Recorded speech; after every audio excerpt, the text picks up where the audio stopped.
14वां अध्याय वृत्रासुर का पूर्व चरित्र। राजा परीक्षित ने कहा, भगवान वृत्रासुर का स्वभाव तो बड़ा राजोगुणी था, तमोगुणी था। वह देवताओं को कष्ट पहुंचाकर पाप भी करता ही था।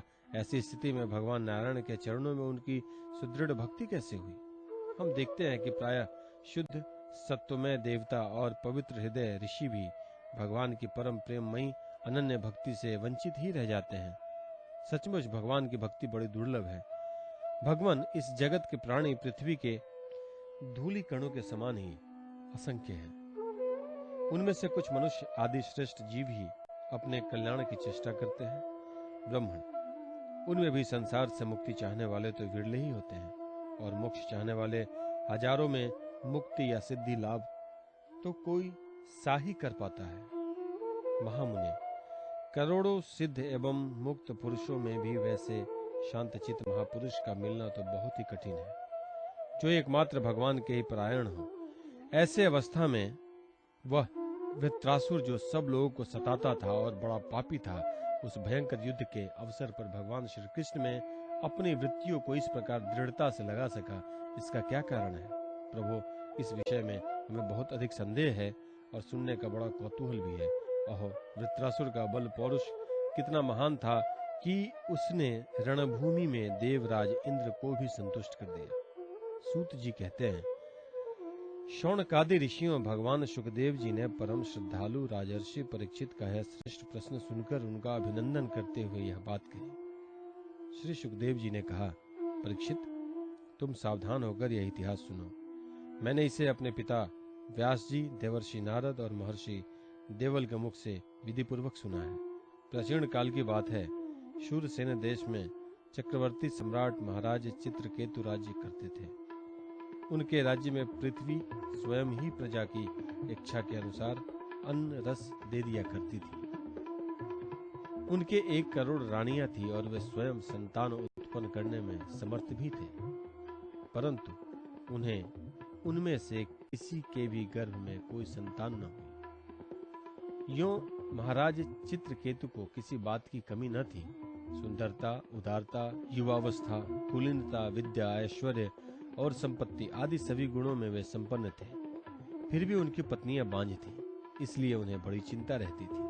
वे सारी पृथ्वी के एक क्षत्र सम्राट थे। बहुत सी सुंदरी रानियां थीं तथा सारे विश्व उनके वश में थी। सब प्रकार की संपत्तियां उनकी सेवा में उपस्थित थीं, परंतु वे सब वस्तुएं उन्हें सुखी न कर सकी। एक दिन शाप और वरदान देने में समर्थ अंगिरा ऋषि स्वच्छंद रूप से विभिन्न लोकों में विचरते हुए राजा चित्रकेतु के महल में पहुंच गए। राजा ने प्रत्युत्थान और अर्घ्य आदि से उनकी विधि पूर्वक पूजा की। आतिथ्य सत्कार हो जाने के बाद जब अंगिरा ऋषि सुख पूर्वक आसन पर विराज गए, तब राजा चित्रकेतु भी शांत भाव से उनके पास ही बैठ गए। महाराज, महर्षि अंगिरा ने देखा कि यह राजा बहुत विनयी है और मेरे पास पृथ्वी पर बैठकर मेरी भक्ति कर रहा है। तब उन्होंने चित्रकेतु को संबोधित करते हुए उसे आदर देते हुए यह बात कही। अंगिरा ऋषि ने कहा, राजन, तुम अपनी प्रकृतियों, गुरु, मंत्री, राष्ट्र, दुर्ग, कोश, सेना और मित्र के साथ सकुशल तो हो ना? जैसे जीव महत्वादि 7 अवतरणों से घिरा रहता है, वैसे ही राजा भी इन 7 प्रकृतियों से घिरा रहता है। उनके कुशल से ही राजा की कुशल है। नरेंद्र, जिस प्रकार राजा अपनी उपर्युक्त प्रकृतियों के अनुकूल रहने पर ही राज्य सुख भोग सकता है, वैसे ही प्रकृतियां भी अपनी रक्षा का भार राजा पर छोड़कर सुख और समृद्धि लाभ कर सकती हैं। राजन, तुम्हारी रानियां, प्रजा, मंत्री, सलाहकार, सेवक, व्यापारी, अमात्य, दीवान, नागरिक, देशवासी, मंडलेश्वर, राजा और पुत्र तुम्हारे वश में तो है ना? सच्ची बात तो यह है कि जिसका मन अपने वश में है, उसके ये सभी वश में होते हैं। इतना ही नहीं, सभी लोक और लोकपाल भी बड़ी सावधानी से उन्हें भेंट देकर उसकी प्रसन्नता चाहते हैं। परंतु मैं देख रहा हूं कि तुम स्वयं संतुष्ट नहीं हो। तुम्हारी कोई कामना अपूर्ण है। तुम्हारे मुंह पर किसी आंतरिक चिंता के चिन्ह झलक रहे हैं। तुम्हारे इस असंतोष का कारण कोई और है या स्वयं तुम ही हो? परीक्षित, महर्षि अंगिरा यह जानते थे कि राजा के मन में किस बात की चिंता है। फिर भी उन्होंने उसके चिंता के संबंध में अनेकों प्रश्न पूछे। चित्रकेतु को संतान की कामना थी, अतः महर्षि के पूछने पर उन्होंने विनय से झुककर निवेदन किया। सम्राट चित्रकेतु ने कहा, भगवान, जिन योगियों के तपस्या, ज्ञान, धारणा, ध्यान और समाधि के द्वारा सारे पाप नष्ट हो चुके हैं, उनके लिए प्राणियों के बाहर या भीतर की ऐसी कौन सी बात है जिसे वे न जानते हो? ऐसा होने पर भी जब आप सब कुछ जानबूझकर मुझसे मेरे मन की चिंता पूछ रहे हैं, तब मैं आपकी आज्ञा और प्रेरणा से अपनी चिंता आपके चरणों में निवेदित करता हूँ। मुझे पृथ्वी का साम्राज्य, ऐश्वर्य और संपत्तियां, जिनके लिए लोकपाल भी लालायित रहते हैं, प्राप्त है, परंतु संतान न होने के कारण मुझे इन सुख भोगों से उसी प्रकार तनिक भी शांति नहीं मिल रही है जैसे भूखे प्यासे प्राणी को अन्न जल के सिवा दूसरे भोगों से। महाभाग्यवान महर्षि, मैं तो दुखी हूं ही। पिंडदान न मिलने की आशंका से मेरे पितर भी दुखी हो रहे हैं। अब आप हमें संतान दान करके परलोक में प्राप्त होने वाले घोर नरक से उबारिए और ऐसी व्यवस्था कीजिए कि मैं लोक परलोक के सब दुखों से छुटकारा पा लूं। श्री सुखदेव जी कहते हैं, परीक्षित, जब राजा चित्रकेतु ने इस प्रकार प्रार्थना की, तब सर्वसमर्थ एवं परम कृपालु ब्रह्मपुत्र भगवान अंगिरा ने त्वष्टा देवता की योग्य चरु निर्माण करके उससे उनका यजन किया। परीक्षित, राजा चित्रकेतु की रानियों में सबसे बड़ी और सद्गुणवती महारानी कृतधुति थी। महर्षि अंगिरा ने उन्हीं को यज्ञ का अवशेष प्रसाद दिया और राजा चित्रकेतु से कहा, राजन, तुम्हारी पत्नी के गर्भ से एक पुत्र होगा जो तुम्हें हर्ष और शोक दोनों ही देगा। यूं कहकर अंगिरा ऋषि चले गए। उस यज्ञावशेष प्रसाद के खाने से ही महारानी कृतधुति ने महाराज चित्रकेतु के द्वारा गर्भ धारण किया, जैसे कृतिका ने अपने गर्भ में अग्नि कुमार को धारण किया था। राजन, शूरसेन देश के राजा चित्रकेतु के तेज से कृतधुति का गर्भ शुक्ल पक्ष के चंद्रमा के समान दिनों दिन क्रमशः बढ़ने लगा। तदंतर समय आने पर महारानी कृतधुति के गर्भ से एक सुंदर पुत्र का जन्म हुआ।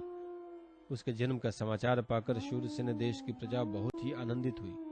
सम्राट चित्रकेतु के आनंद का तो कहना ही क्या था।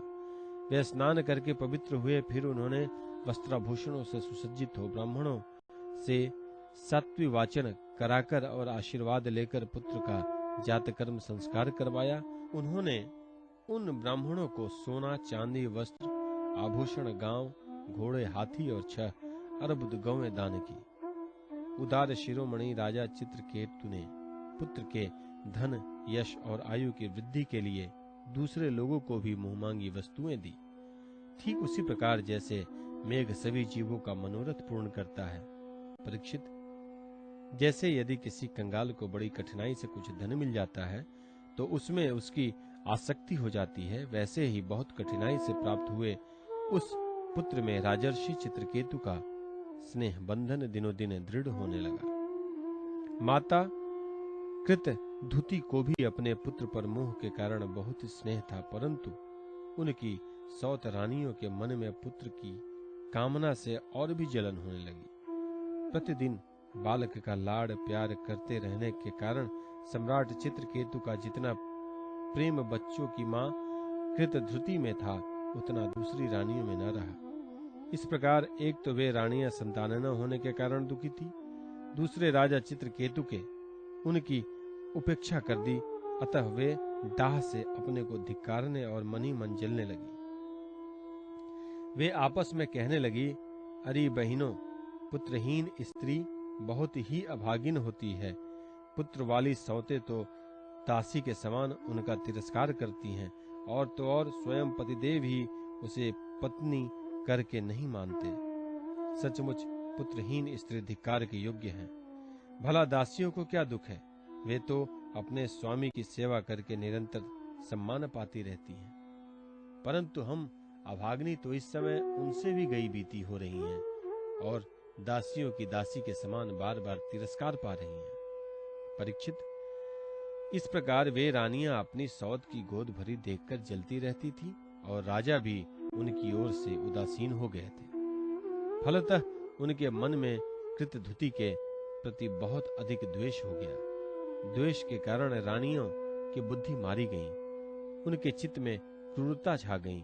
उन्हें अपने पति चित्रकेतु का पुत्र स्नेह सहन न हुआ, इसलिए उन्होंने चिढ़कर नन्हे से राजकुमार को विष दे दिया। महारानी कृतधृति को सौतों की इस घोर पापमयी करतूत का कुछ भी पता न था। उन्होंने दूर से देखकर समझ लिया कि बच्चा सो रहा है, इसलिए वे महल में इधर उधर डोलती रहीं। बुद्धिमती रानी ने यह देखकर कि बच्चा बहुत देर से सो रहा है, धाय से कहा, कल्याणी, मेरे लाल को ले आ। धाय ने सोते हुए बालक के पास जाकर देखा कि उनके नेत्रों की पुतलियां उलट गई हैं। प्राण, इंद्रिय और जीव आत्मा ने भी उसके शरीर से विदा ले ली है।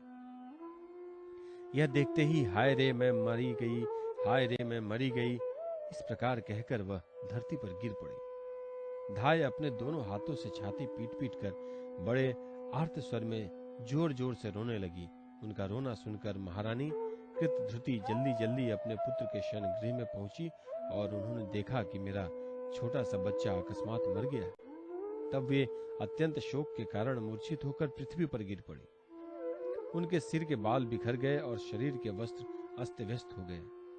तदंतर महारानी का रुदन सुनकर रनिवास के स्त्री पुरुष वहां दौड़ आए और सहानुभूतिवश अत्यंत दुखी होकर रोने लगे।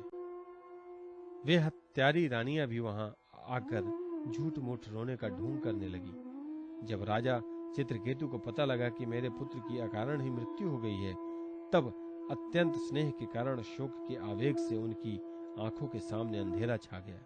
वे धीरे धीरे अपने मंत्री और ब्राह्मणों के साथ मार्ग में गिरते पड़ते मृत बालक के पास पहुंचे और मूर्छित होकर उसके पैरों के पास गिर पड़े। उनके केश और वस्त्र इधर उधर बिखर गए। वे लंबी लंबी सांस लेने लगे। आंसुओं की अधिकता से उनका गला रुंध गया और वे कुछ भी बोल न सके। पति प्राणा रानी कृतधृति अपने पति चित्रकेतु को अत्यंत शोकाकुल और इकलौते नन्हे से बच्चे को मरा हुआ देख भांति भांति से विलाप करने लगी। उनका यह दुख देखकर मंत्री आदि सभी उपस्थित मनुष्य शोकग्रस्त हो गए। महारानी के नेत्रों से इतने आंसू बह रहे थे कि वे उनकी आंखों का अंजन लेकर केसर और चंदन से चर्चित वक्षस्थल को भिगोने लगे। उनके बाल बिखरे रहे थे तथा उनमें गुत्थे हुए फूल गिर रहे थे। इस प्रकार वे पुत्र के लिए कुररी पक्षी के समान उच्च स्वर में विविध प्रकार से विलाप कर रही थी। वे कहने लगी, अरे विधाता, सचमुच तू बड़ा मूर्ख है जो अपनी सृष्टि के प्रतिकूल चेष्टा करता है। बड़े आश्चर्य की बात है कि बूढ़े बूढ़े तो जीते रहे और बालक मर जाए। यदि वास्तव में तेरे स्वभाव में ऐसी विपरीतता है, तब तो तू जीवों का अमर शत्रु है। यदि संसार में प्राणियों के जीवन मरण का कोई क्रम न रहे तो वे अपने प्रारब्ध के अनुसार जन्मते मरते रहेंगे। फिर तेरी आवश्यकता ही क्या है? तूने संबंधियों में स्नेह बंधन तो इसलिए डाल रखा है कि वे तेरी सृष्टि को बढ़ाए, परंतु तू इस प्रकार बच्चों को मारकर अपने किए कराए पर अपने हाथों पानी फेर रहा है। फिर वे अपने मृत पुत्र की ओर देखकर कहने लगी, बेटा, मैं तुम्हारे बिना अनाथ और दीन हो रही हूँ। मुझे छोड़कर इस प्रकार चले जाना तुम्हारे लिए उचित नहीं है। तनिक आंख खोलकर देखो तो सही, तुम्हारे पिताजी तुम्हारे वियोग में कितने शोक संतप्त हो रहे हैं। बेटा, जिस घोर नरक को निसंतान पुरुष बड़ी कठिनाई से पार कर पाते हैं, उसे हम तुम्हारे सहारे अनायास ही पार कर लेंगे। अरे बेटा, तुम इस यमराज के साथ दूर मत जाओ, यह तो बड़ा ही निर्दयी है। मेरे प्यारे लल्ला, अरे राजकुमार, उठो। बेटा देखो, तुम्हारे साथी बालक तुम्हें खेलने के लिए बुला रहे हैं। तुम्हें सोते सोते बहुत देर हो गई है, अब भूख लगी होगी, उठो कुछ खा लो, और कुछ नहीं तो मेरा दूध ही पी लो और अपने स्वजन संबंधी हम लोगों का शोक दूर करो। प्यारे लाल, आज मैं तुम्हारे मुखार बिंद पर भोली भाली मुस्कुराहट और आनंद भरी चितवन नहीं देख रही हूँ। मैं बड़ी अभागिन हूँ। हाय, अभी मुझे तुम्हारी सुमधुर तोतली बोली नहीं सुनाई दे रही है। क्या सचमुच निठुर यमराज तुम्हें उस परलोक में ले गया है जहां से फिर कोई लौट कर नहीं आता? श्री सुखदेव जी कहते हैं, परीक्षित, जब सम्राट चित्रकेतु ने देखा कि मेरी रानी अपने मृत पुत्र के लिए इस प्रकार भांति भांति से विलाप कर रही हैं, तब वे शोक से अत्यंत संतप्त हो फूट फूट कर रोने लगे। राजा रानी के इस प्रकार विलाप करने पर उनके अनुगामी स्त्री पुरुष भी दुखित होकर रोने लगे। इस प्रकार सारा नगर ही शोक से अचेत सा हो गया। राजन, महर्षि अंगिरा और देवर्षि नारद ने देखा कि राजा चित्रकेतु पुत्र शोक के कारण चेतनाहीन हो रहे हैं, यहाँ तक कि उन्हें समझाने वाला भी कोई नहीं है। तब वे दोनों वहां आए।